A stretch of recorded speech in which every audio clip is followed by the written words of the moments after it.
Hi, beautiful souls. Welcome. Namaste. Welcome to my Friday Tarot Chat. Today I am here with part two of a conversation I started last week.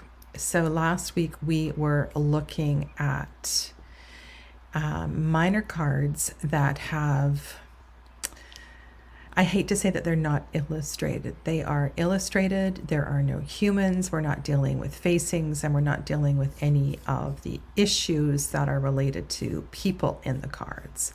And so that's what we're going to look at today in terms of the suit of cups. So we're going to look at a couple of cards from the suit of cups, as well as in the suit of Pentacles. So today we're looking at the two receptive suits, and I was hoping to have a few more cards on the table, but I've got as many together as I could quickly pull out for you. So welcome. Thanks for those of you that are here in the live chat. It's really nice to have a conversation about this. I have, I suppose, over time been drawn to cards that give me more space, and when there are more options and I can kind of appreciate it, just gives me more space for interpretation, and I think that's why I gravitate toward these sorts of decks. Now, what we are not looking at is Tarot de Marseille. Okay, so these are, I want to say, a special group of, let me just organize this before I put the cards up. These are a special group of decks that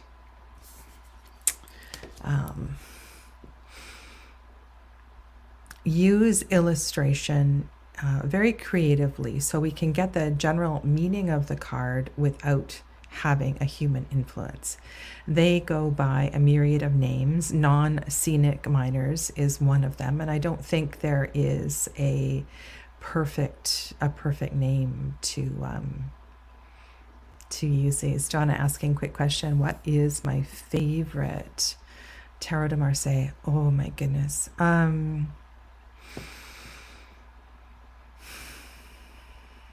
Well, I don't know if you can call some of the contemporary ones really TDM. I think for sure, if I'm going to choose more of a contemporary one, I love Laurie LePage's deck. It's just like an Easter basket to me. So it is called Tarot.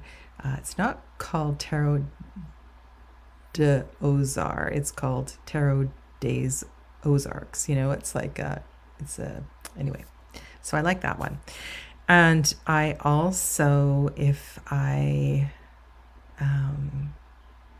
what else do I like? I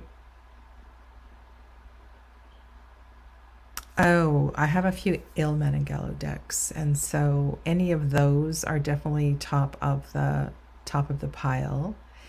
And I also love the one that is, so the Rivso deck. The Rivso is just absolutely gorgeous. Yeah.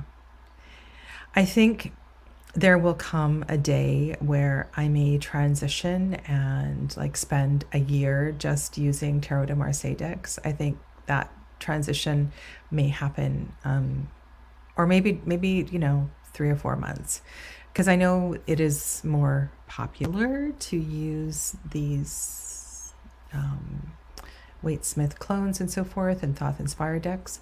But I think it'd be fun. It'd be fun to dedicate a few months to Tarot de Marseille. So I may very well do that. Anyway, long-winded answer to a quick question. Okay, so hi Donna, Saskia, D, welcome. Anybody else strolling in the door here? And please know, at any point, please join in the conversation. D's favorite TDM, Jean Noblet. Yes, I really, hi Diana. I do. Some of them are so funny. I bought, I I'm not sure. Like, there's a few of them that I have purchased that I haven't actually read with, and that is another reason for dedicating some time, I think, to a few months of TDM on my channel. I would like to do that. All right, so let's start with one of my absolute favorite cards, and this one for sure looks a lot like TDM in many of these cards. And I think this is definitely, this is the one I have pulled the most out. It was easy because this is a great, you know, to me, this is such a better way to look at the energy of this card than the, to have somebody either walking on a tightrope or, I don't know, losing their balance and so forth. Hi, Joseph. Welcome. Please do not be offended if I don't greet you. It's just simply that I didn't notice you. So be sure to comment often. This card is so full of life and energy. It is such a pretty card. This is the Two of Pentacles, in case you don't know. I will share with you what decks are on the table for sure. In most Thoth and Thoth-inspired decks, this card goes by the name of Change. And there is a really interesting conversation, I think, to have here. And I think it also is one that may come up in other cards as well, too. And what is the, I don't know if you can put a percentage to it or the level of awareness that is necessary between what is going to evolve without human interference. Change happens, right? We all know change happens. This is, hello, Hannah, welcome. This is a really important card when we see cards such as the Wheel come up. If you are asking a question about any sort of movement, shift of energy in your life. And I think we have to honor the fact sometimes there are actions that are required for change to happen. And it may be in, you know, it's this fine line, like with the garden. We tend to the garden, we do a modest amount of weeding. We don't want to overwater, we don't want to over-fertilize. Probably prudent to remove the slugs and the snails and so forth. But we don't want to overdo it. Sometimes we just need to leave things alone. And when I was looking at these cards today, that's what was coming to mind, was in the whole idea of balance of life and how it is important to honor growth and change. We need to be really mindful of the degree to which we interfere. I think that's what I want to say here, because change is going to happen without us. Now, if you read a Waite-Smith deck or a Waite-Smith inspired deck, this may not be a word that you use when you are working with the Two of Pentacles. It might simply be, you may see this as a card of balance. But let's look at the infinite number of possibilities. Throw them over the fence. That's what I do, actually. I throw them. We have open, it's funny, this Dee is talking about the snails and the slugs. That's exactly what I do. We have open ditches where I live, so I just pick them up and throw them. I have a net around my vegetable garden because of the deer, and so I just throw them over the netting into the ditch so they can eat all the luscious goodness in the wet ditch. Yeah, I've also collected Well, I'm going to have to do it again, oyster shells. So I put oyster shells all around the outside of my garden. Apparently they don't like to cross the shells, but sometimes they still get in. They're very clever. What I was saying here is the idea of the keyword balance versus the keyword change. Is there a difference? And can you read this as you would a Waite-Smith card? And I say, for sure you can. For sure you can. But I think seeing the card in this sort of a depiction reminds us,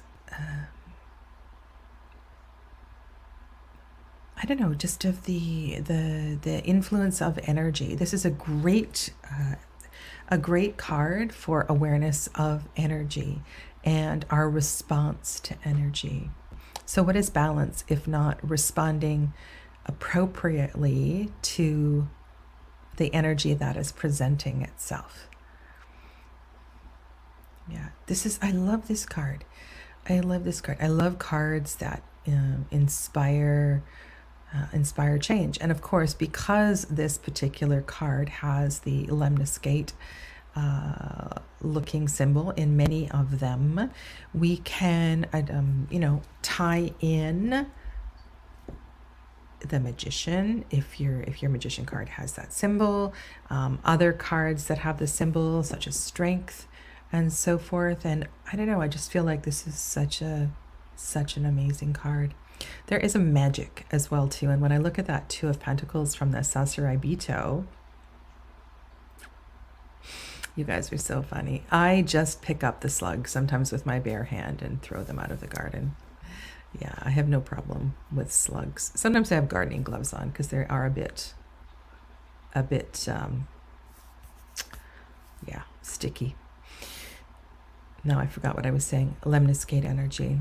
Very powerful, very powerful. And I think if you embrace balance, if you embrace change, this is one of these lessons where we know that the appropriate degree of response, it is going to take us to the next step.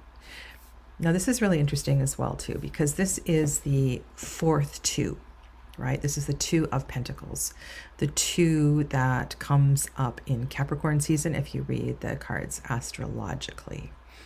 And this is the final cardinal sign. And so there's something very significant here in that I feel by the time we get to Capricorn season, and not so much focusing on the debauch of the season or the commercialism of the season, but the fact that even in winter, yes, I am Northern Hemisphere centric in most parts, in most of my readings.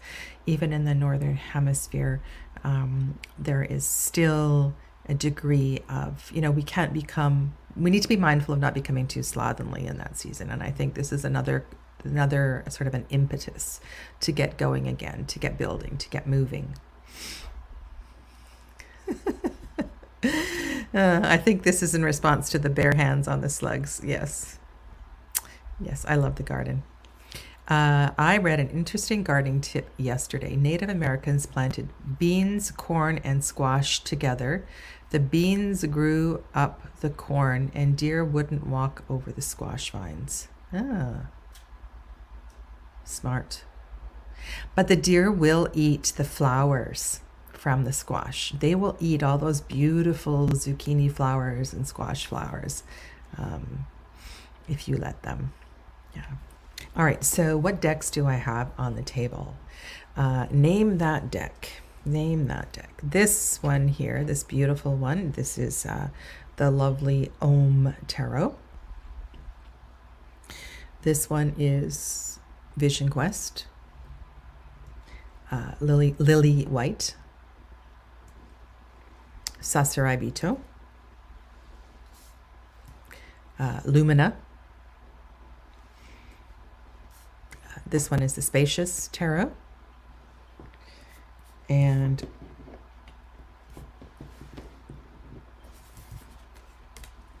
this one is the Field Tarot. The Field Tarot. reflection. I think in the twos as well, there is, so there's a lot of really important words or concepts in regards to twos. Balance, reflection. The twos all have an initiatory quality to them. They're the beginning of something. They are a response to the gift of the ace, so they take us in an action forward. I really do like twos. Yeah, and this one, like I said, this is one of my favorite cards in the tarot. Oh, that's hilarious. Dear are true gourmets. Okay. Yeah. All right, so those are a few of the Two of Pentacles that I pulled out. That's the most examples I have of any card on the table. All right, let's talk about the Seven of Discs. This one is really cool. What I'm looking at here is a stack of rocks. This is from Journey of the Sacred Bee. Journey of the Sacred Bee. And again, what is coming to my mind here is something else too about we don't entirely have control of everything. Because I'm looking at the sacred geometry that is around that stack of rocks, and there's a trust that is required here, that those rocks aren't going to fall over and do some harm. Let's look at a few other Seven of Discs.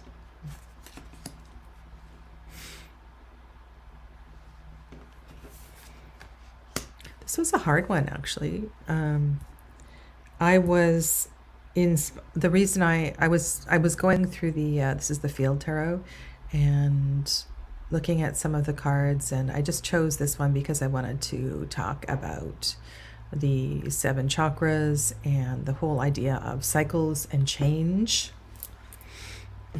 So that's why I pulled that out, and then I grabbed a few others for you. All right, 7 of Discs, right? 7 of Discs.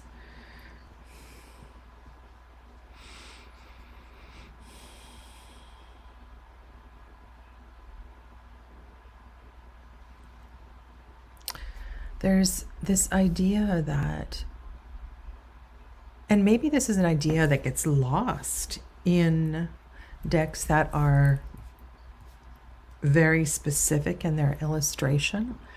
I find that patience is a funny word as a key word for this. And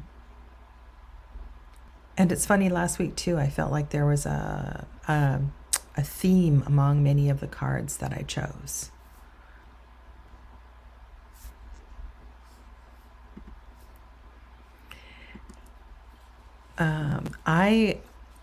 It's funny, you know, I feel like I should be getting a kickback from Celia Millsville, a number of lily whites that I have inspired people to purchase. It's a beautiful, beautiful deck. Okay, so what do I want to say about this card? Now, this is not a moon card. It is a Saturn card. I believe it's Saturn in Taurus, right? So if you read that way. But it feels like a lunar card. It feels like a card where we need to respect the cycles and the seasons and understand that there's a process that's involved. Right? There is a process. You can't rush nature. And when I look at the Field Tarot with the 7 chakras, colors there, one of the things that comes to mind is just about the unfolding nature of the chakras. we don't necessarily move through them in a linear way. You know, there can be an awareness of all of them at the same time, and certain ones are going to shine more brilliantly or more challengingly than others. And yeah, just I wasn't going to talk about the whole number of 7, but that's perhaps a good thing to talk about because I have another 7 card. I also have the 7 of Cups on the table. And so 7s, if you think about where they come in the minor arcana, you know, they're after the 5, they're after the chaos, and they follow the harmony of the 6. And I almost feel as if the 7 is it's very wise, the 7. It's a respect for, and especially if you look, like this is really something, this bug. I guess the bug is chasing the ladybugs. I don't know if these bugs eat ladybugs or how that works, but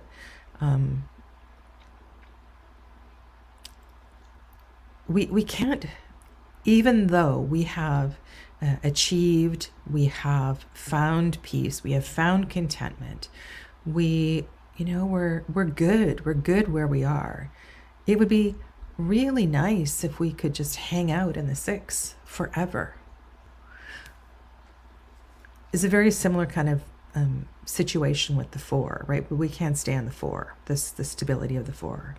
That's another dangerous place to hang out too long. But the 6 is such a pretty place to be. It's so comfortable, and it's so peaceful, and everything's good in the 6. The sun is shining in the 6s. It's a really nice place to be. But I think there's I don't know if there's a restlessness that happens in staying there too long, but there's also, people get a bit, I don't know how to describe it. People just get a bit too mushy hanging out in the 6 for too long. They get really sentimental. There can also be a sense of arrogance, I suppose, that starts to brew if we hang out in the 6 too long. So all that I'm saying here is that the 7 is the natural course. It's the natural next step. We must go on from the 6. We can't hang out there. And 7 is such a there's so many different ways we can look at the 7. I've mentioned before the description of it in the Druidcraft Tarot. If you have never worked with numerology and you're just kind of starting your journey with numbers, that guidebook, the extended guidebook, the bigger one, not the little white book, does a great job in describing numbers and the energy of numbers. And in that particular book, they talk about 7, the magic of 7 being the journey of the 1 through the 6. So it is a cumulative effort that creates the magic of the 7.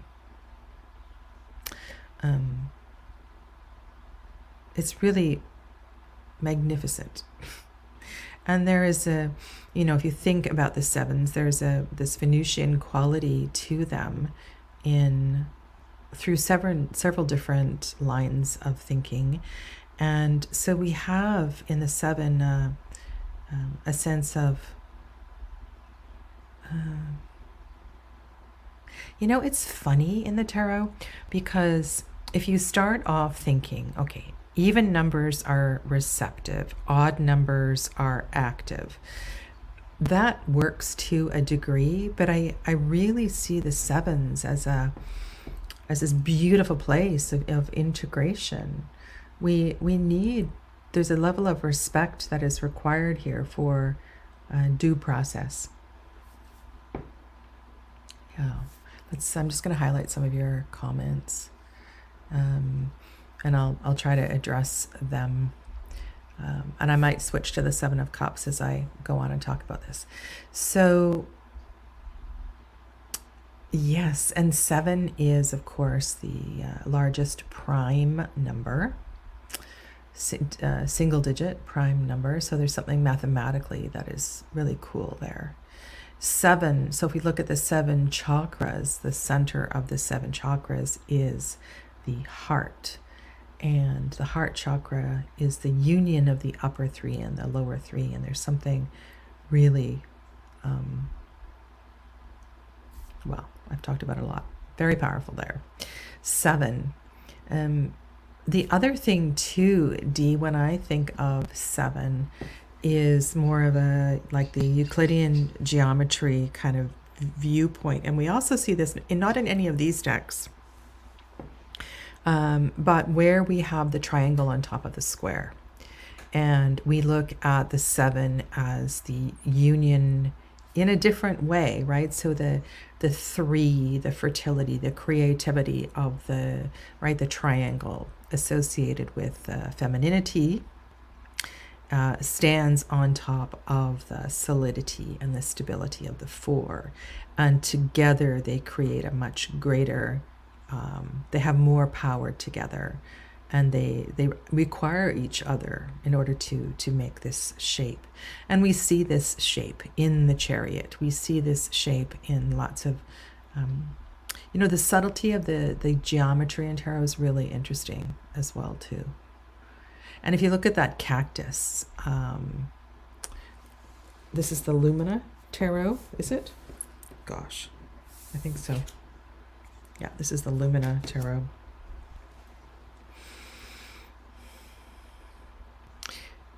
There's, I forget what those cactus are called. Those cacti are called. They're big. They're big. They're very, very, very strong. And to see cactus in bloom is really, it's amazing. I forgot what I was going to say. I love the moon cycles up there. Yeah. In the Wild Unknown Tarot, I feel a respect for that step-by-step process, not to be in a hurry. Things are growing, things are evolving. So there's something to that. The deck that is on the far right, this one here is the Yonasios Tarot. And so the other thing I wanted to say was, we all don't grow. We all thrive in different circumstances. So when I was looking at this card, I was thinking, some flowers thrive at night. Some flowers thrive in cool climates. And as I was reflecting on how we, at different points in our life, need to be open to growing in different circumstances. And I don't know if that has anything in the world to do with 7 of discs, but I think I felt very, very inspired by the card that's on the far right. Okay.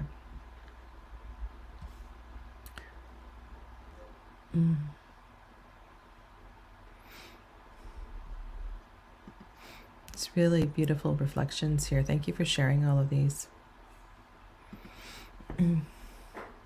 7 refers to inner work, among other things. That really makes the cactus protecting its inner supply of water very interesting. Right, so in the desert, water is a very precious commodity. And so the cactus protects itself from predators, right? From insects, from larger reptiles and so forth. It's really beautiful. Oh, Dee, that's so cool. Okay, let's look at the 7 of Cups and see how Oh, okay, I will try not to burn myself.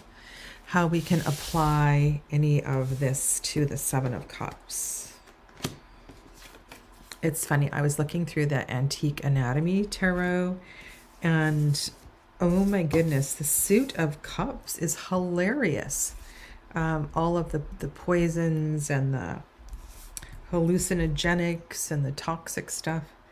I haven't had that deck out in ages, and I am. Anyway, this is the Antique Anatomy Tarot. It goes by other names. I forget the original name for the deck, or the variant name for it.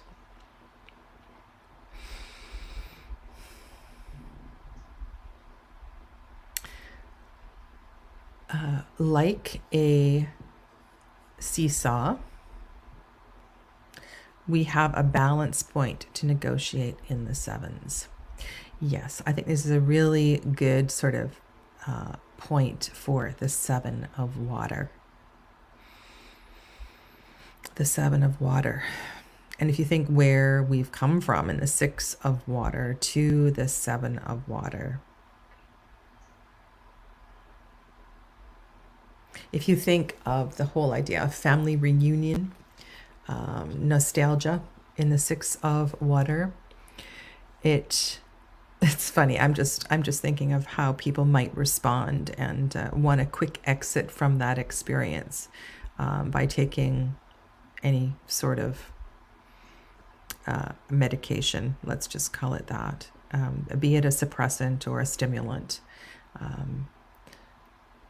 It's just too much, right? It's too sweet. It's too saccharine. It's there's a need for edginess, and that balance, that whole teeter-totter thing is a very interesting way to look at that.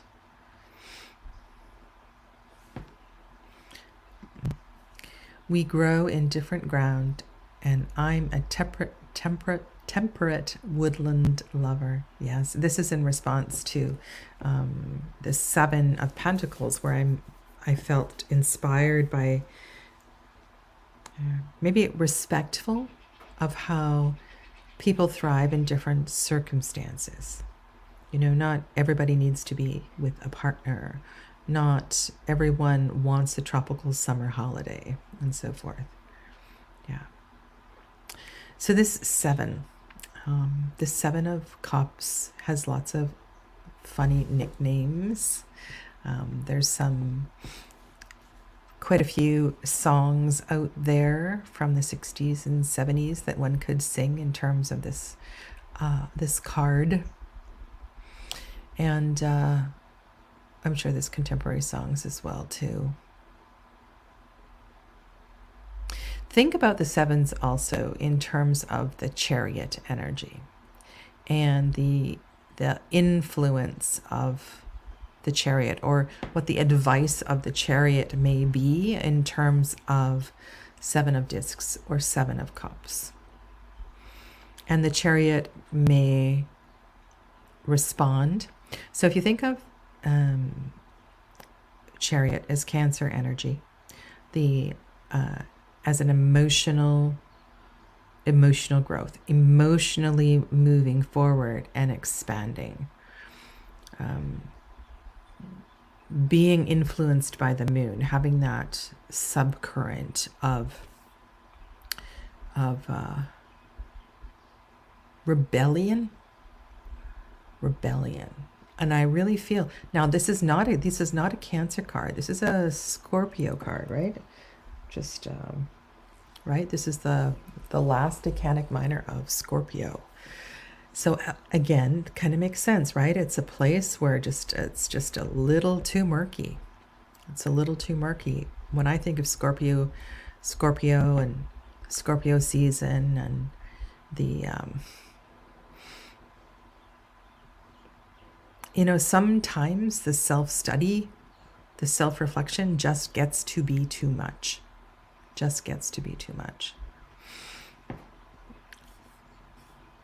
Yes, Lucy in the Sky with Diamonds. Yeah, love that song. And I often call this the Lucy in the Sky with Diamonds card. And so I think you could sit with any of these cards and ask some deep questions. So looking at, this is the textured tarot. This is lily white. This is neon, line, scape, gold, and antique anatomy, I said. When I'm looking at the fish, it's funny, there's a card in the linescape where we also see the fish swimming upstream. I think it's a wands card.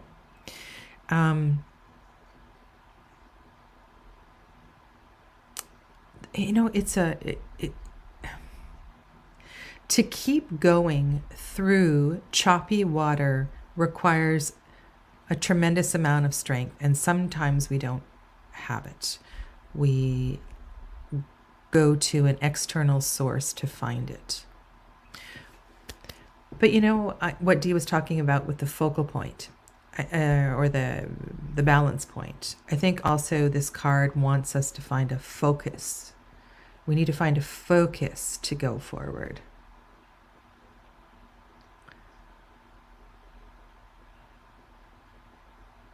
If you think about a Waite Smith deck, it's just like, choose one, for crying out loud. Just pick one and let's work with that. You don't need to stand there wondering. I was looking at the Numinous Cedar McLeod's deck. I was looking at the Numinous Tarot, and in that, I'm pretty sure this is the Apothecary card, or there's a bunch of things on a shelf to choose from. We just need to pick a path. So think about this in terms of the Chariot, and the potential scattered energy of the Chariot, and what the reins represent. We need to kind of dial it in and pick a direction and commit to it and stay focused on it, and rein in our self, our whole self, and go forward.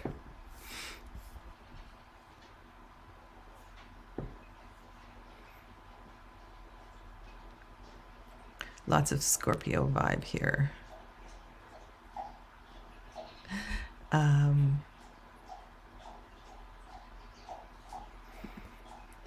Donna, the only thing that saves me from being a sentimental soppy mess is my stellium in Leo.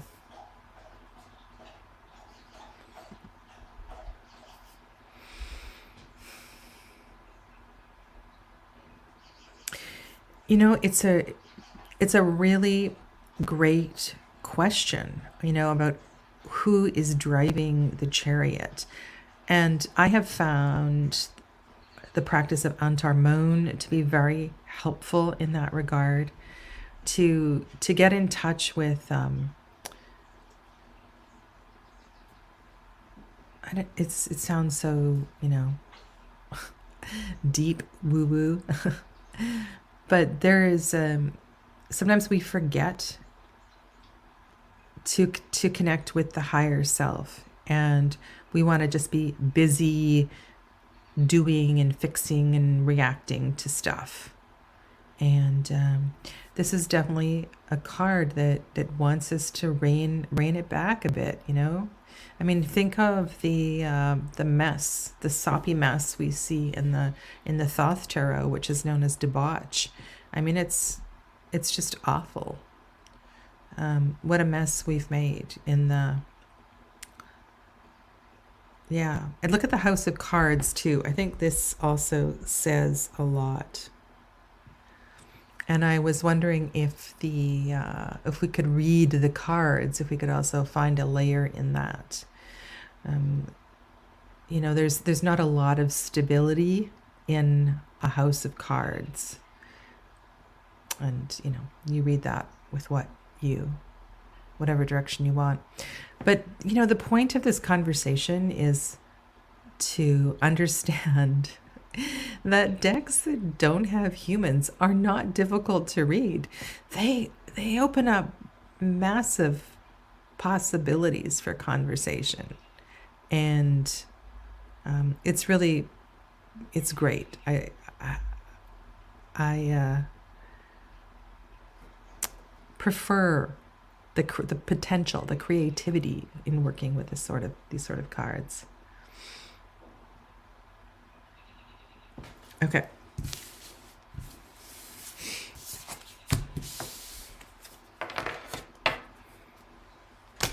So those are the sevens. What do we got here? Ooh, yes. Collective work. This one's called effort.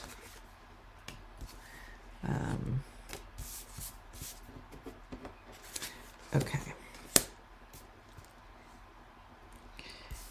Can we talk about Journey of the Sacred Bee just for a second here?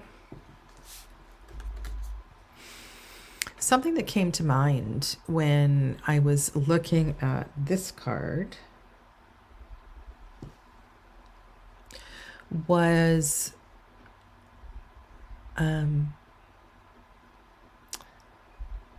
it had to do with like the role of the flower, the pollen, the nectar of the flower.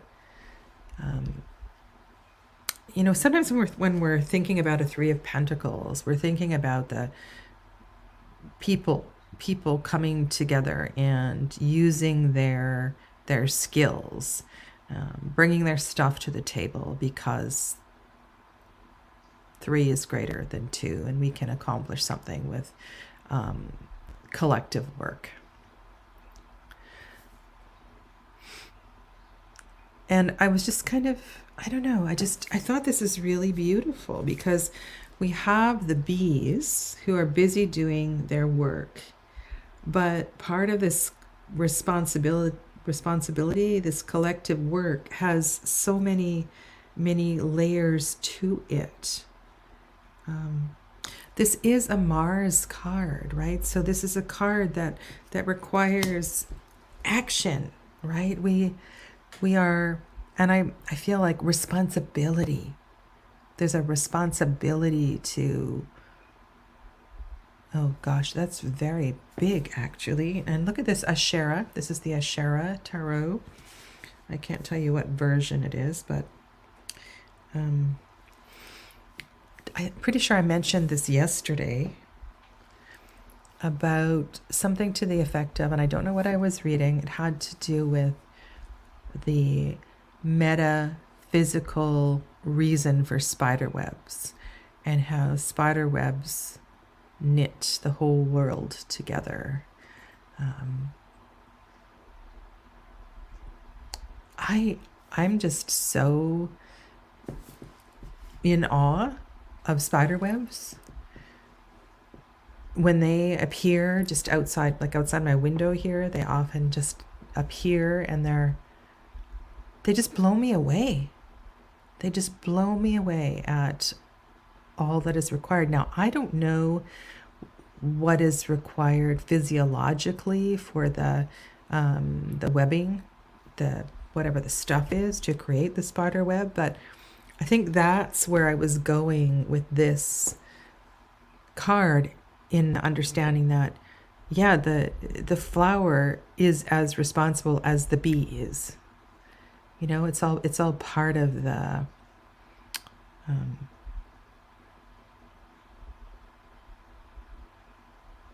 and I guess this is a really good card to understand that, when we're getting a little too self-involved, it's not just us.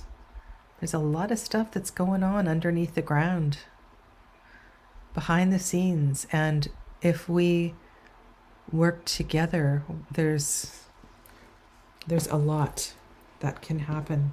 Now, when I was looking at the neon, I'm thinking, okay, well, let's just stay with this line of thinking. There's the person there's the clay itself. There is the person who collects or mines the clay. There is the artist. So in order for the vase to be created, there's a lot that needs to come together. Maybe you want to look at this card right way up.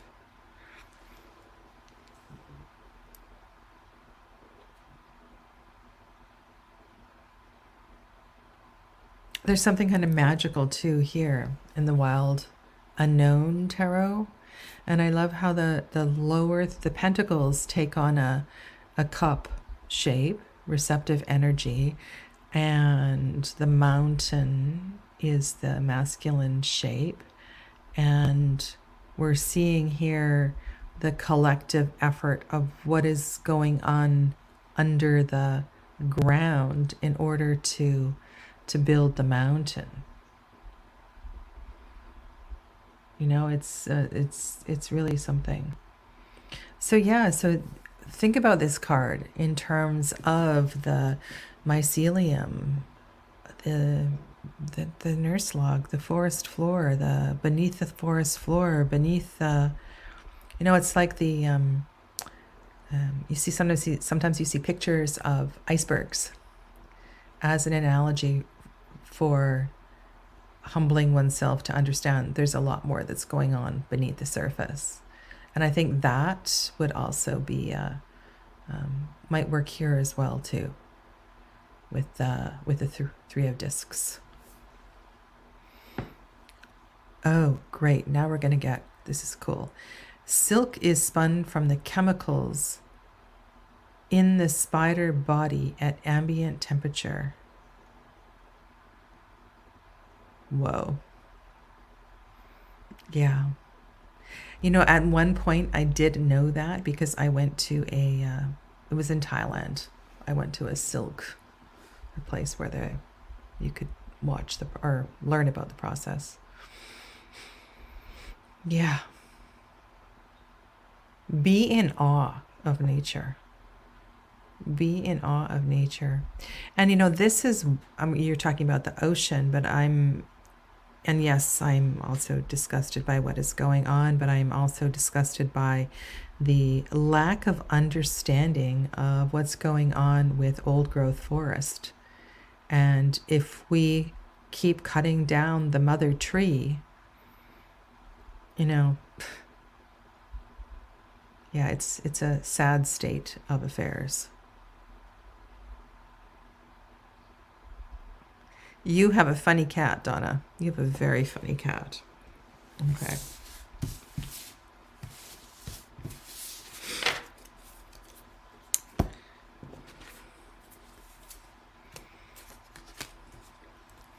I have four fours. 4 fours of cups.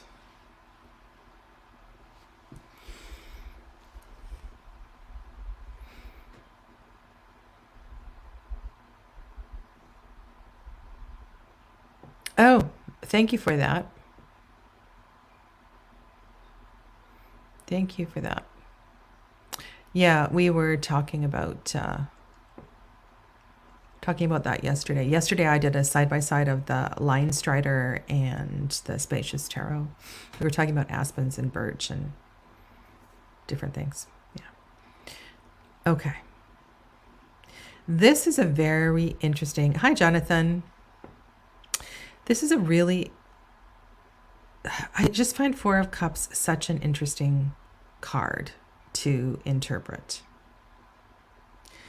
And for the most part, I want to give all fours sacred space. Sacred space is going to fall into my interpretation of all fours, whatever the suit is. I think that there is stability, security, safety in sacred space. And sacred space can be experienced in lots of different ways. And in order to nourish ourselves, the cup needs to be filled. We need to fill our cup. And yes, of course, our cup must be emptied so the water keeps flowing and so forth. But with the Four of Cups, I think it's important to have a good inner dialogue if you're doing a reading for yourself, but also to give a little bit of space to the querent, to let them share. Because Four of Cups is one of those cards where we can be on really sticky ground, and I think jumping to conclusions with mental health issues is a real danger. But I also think that this card gives us an opportunity to open up that sort of a discussion. This is the lovely Om Tarot, and I didn't review any of the guidebooks before I did this discussion, but it is, it appears if one is feeling depleted, and it's very easy to feel alone and to not understand that you are in the company of others. And at the same time, sometimes that is not going to do anything for us, that we simply do need to be alone. Enough is enough. And sometimes this is a card of giving ourselves permission to say no, leave me alone. I'm very content where I am, sitting on my rock, watching the water go by. I don't need to get in the kayak and go down the rapids. Right, so I'm thinking here too, what a beautiful connection to the Chariot card this is. Maybe I'm not ready, so leave me alone. Honestly, like I want to honor the process of sacred space for people in this place. Now, when this deck over here is the what's it called? Baccara Wintner's deck. This one, Home, Way Home. This one.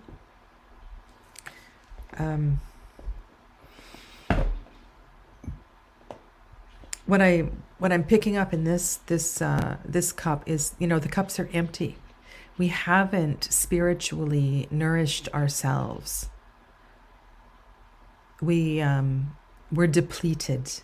Our energy is depleted, whether it's your emotional, spiritual, physical, whatever sort of energy we're talking about. Energy is energy, right? We need to fill our cup. You can't just be giving and giving and giving and giving and giving. You need to take some time for that. So I really like this card. I love having discussions with people regarding this card. I find it opens up, like it's a very poignant card.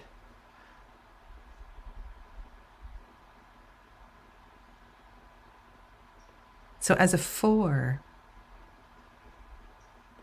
there is safety, there is space, and there is sacred space. And so that's usually where I begin with this. And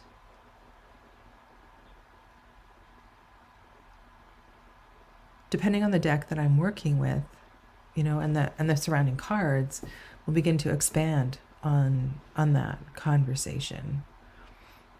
But just think about it. 4 of Swords, 4 of Cups, 4 of Pentacles, 4 of Wands. There's this sense of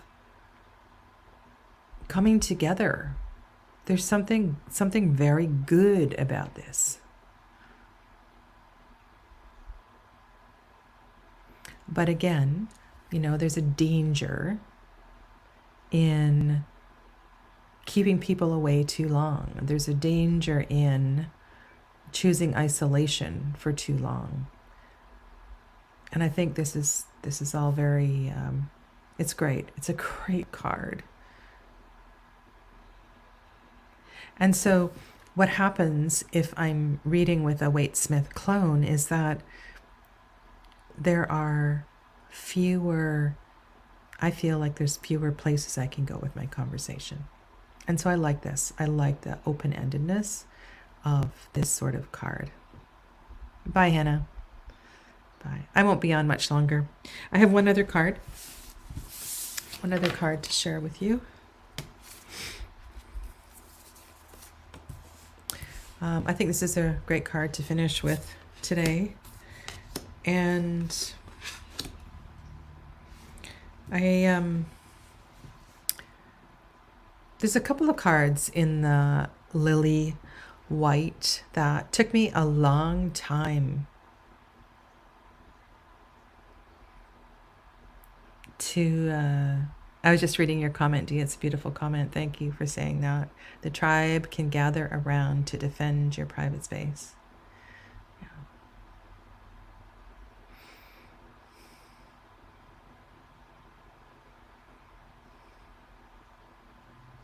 There's a sense of community, I find.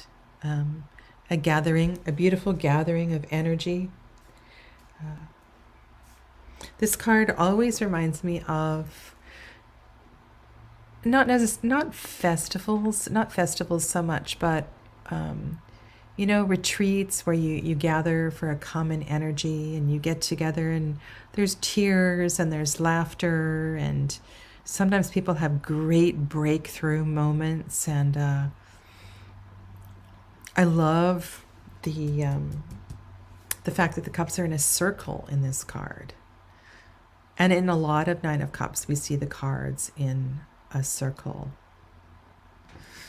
Nine of Cups is of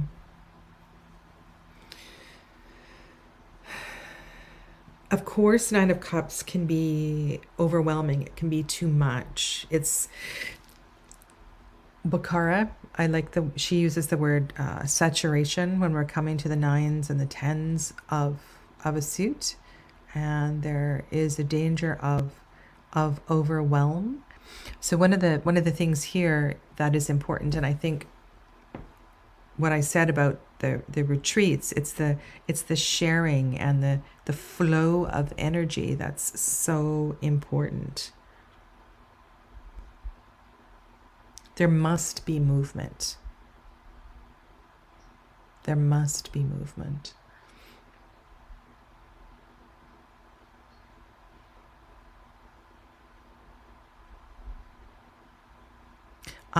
So the card in the center is the Anima Mundi. And I put this card down. I went through that deck. I was going to use it last week and I was going to use it this week. And I decided, okay, I'm going to pick one card from this deck. Look here, we have these three cups seem to be telling their own story in the shape of a upward facing triangle. And then we have two other groups of three. And I suppose what we lose when we see the Nine of Cups as a circle is we lose the idea of the triplicity, the multiplicity of threes, the 3, 6, 9. This is 3 to the, well, it's not 3 to the third power, but it's 3 threes. And this is the trifecta, right? This is the Mother, Maiden, Crone. This is the Brahma, Vishnu, Shiva, Father, Son, Holy Ghost. Like this is this is all.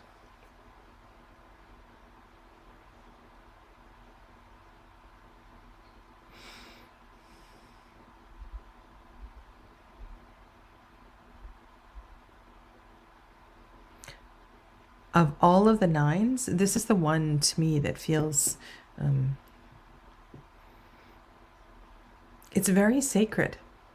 It's very sacred.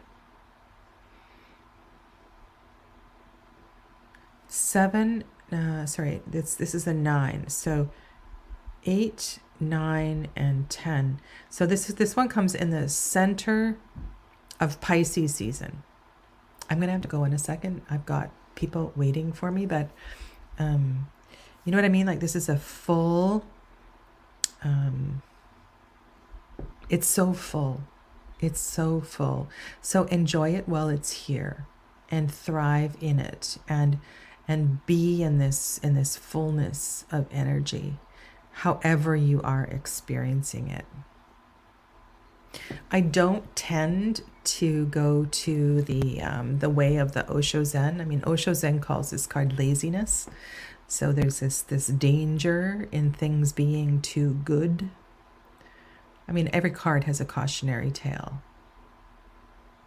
So I think the answer here is in the flow of energy, that it keeps flowing. That it's like, you know, the more you have to give away. The fuller you are spiritually, the more you have to give away. Yeah. Okay. So may you all find a circle to share in over the course of the weekend, and feel the fulfillment, feel the beauty, of the Nine of Cups. Yeah. So next week I have my retreat, and I'm going to be I'm going to try to pre-record a few of my things, but if I don't show up next week, it's because I just can't divide myself so thinly. So please forgive me if I'm not here next Friday. I will see you in 2 weeks' time if that's the case, and hopefully I will get some pre-recorded things done this weekend, so there won't be radio silence on my channel next week. I have I'm doing a level 1 and 2 Reiki training, and it's also a healing retreat. So we're going to do some new moon work, and there's a massage therapist coming in, and we're going to eat good food, and it's going to be wonderful. So I wish you were all here to share in this, but I will report back next week. Okay? Have a lovely weekend, and I'll see you all very soon. Bye for now.